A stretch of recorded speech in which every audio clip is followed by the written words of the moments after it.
କ'ଣ କରୁଛନ୍ତି ମୁଁ ଜାଣିନି, ମୋତେ ବି ନିମନ୍ତ୍ରଣ କରିଛନ୍ତି। ତେଣୁ ମୁଁ ତ ବିଜୁ ବାବୁଙ୍କ ଲୋକ, ତେଣୁ ଅଭିୟସଲି କ'ଣ ହବ ମୁଁ ସିନା ଗଲେ ଜାଣିବି। ଆପଣ ଯିବେ ଆସନ୍ତା କାଲି? ମୋତେ ଡାକିଛନ୍ତି, ମୁଁ ଯାଏ ଜାଣିଛି। ବିଜୁ ବାବୁଙ୍କ ପାଖରେ ଯିବାର ଅସୁବିଧା କ'ଣ ସେଇଟା ମୁଁ ଜାଣିନି। ମୁଁ କେମିତି ଗୋଟେ କହିଦେବି, ବୁଝିଲେ? ମୋ ସ୍ୱାସ୍ଥ୍ୟ କେବେ ଖରାପ ହୁଏ ନା। ଷ୍ଟୋନ୍ ଗୋଟେ କନଫର୍ମେସନ୍ ହେଇଗଲା ଗଲି ମେଡ଼ିକାଲକୁ, ସେଇଟା କ'ଣ ଆଜି ଡାକିଛନ୍ତି ସେମାନେ ଅପେକ୍ଷା କରିଛନ୍ତି। ତେଣୁ ସେ ଦୃଷ୍ଟିରୁ ନିଶ୍ଚୟ ଶ୍ରଦ୍ଧାଞ୍ଜଳି ଦେବା କ'ଣ ଅପରାଧ, ସେଇଟା ସୌଭାଗ୍ୟ ମୋର। ତେଣୁ ସେ ଦୃଷ୍ଟିକୋଣରୁ ଏଥିରେ ତ କିଛି ନାହିଁ, ସବୁ ଦଳ ଲୋକ ଡାକିଛନ୍ତି। ଆଉ ବିଜେପି ଲୋକ ବି ସେଠି ଯାଉଛନ୍ତି।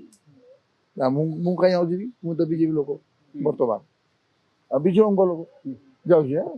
ମୁଁ ତ ଜାଣିନି ଲିଗାସି କି ନେଇକି କ'ଣ କରିବି। ତ ଅଲରେଡ଼ି ବିଜୁ ପଟ୍ଟନାୟକ କଟକ ସହର ଦୁଇଟି ବରପତ୍ରକୁ ଜନ୍ମ ଦେଇଥିଲା, ନେତାଜୀ ସୁଭାଷ ଚନ୍ଦ୍ର ବୋଷଙ୍କୁ ଏବଂ ବିଜୁ ପଟ୍ଟନାୟକ।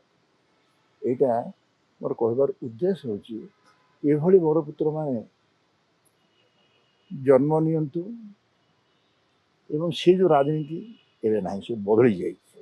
ତାରି ଭିତରେ ଆମେ ଲଢ଼େଇ କରୁଛେ, ବଞ୍ଚୁଛେ। ଆପଣମାନେ ସାମାଜିକ ବ୍ୟବସ୍ଥା ଭିତରେ ଯେଉଁଭଳି ସବୁ ପ୍ରଦର୍ଶନ କରୁଛନ୍ତି ସତ୍ୟତାକୁ, ସେଇଟା ମୁଁ ସମର୍ଥନ କରୁଛି। ସେ କଥା ମୋତେ ପଚାରନ୍ତୁ ନାହିଁ। ମୋତେ ଯେଉଁ ଦ୍ୱାରା ହତ୍ୟା କରିବା ହେଇଛି ରାଜନୀତିରେ, ମୁଁ କହିବା ଉଚିତ ନୁହେଁ। କାରଣ ମୋ ପାଖରେ ତ ପଇସା ନାହିଁ, ମାଗଣା ମାଣା ଏତେ ବାଟ ଆସିଲା କେତେ ଜିତିଥାନ୍ତି। ବିଜୁ ଲିଗା ସେଇଟା ଆଉ କ'ଣ ବିଜେଡି ଅଛି, ଆଉ କ'ଣ କହିବି? ଯଦି ଅଛି ସେ ରହିବ, ସେମିତି ଥାଉ, କ୍ଷତି କ'ଣ? ବିଭିନ୍ନ ଲୋକଙ୍କର ଅଧିକାର ଅଛି ଦଳ ବଢ଼ିବା ପାଇଁ। କିଏ ଗୋଟେ ଦଳ ବଢ଼ିଗଲା, ଆମେ କାହିଁକି ବିରୋଧ କରିବୁ?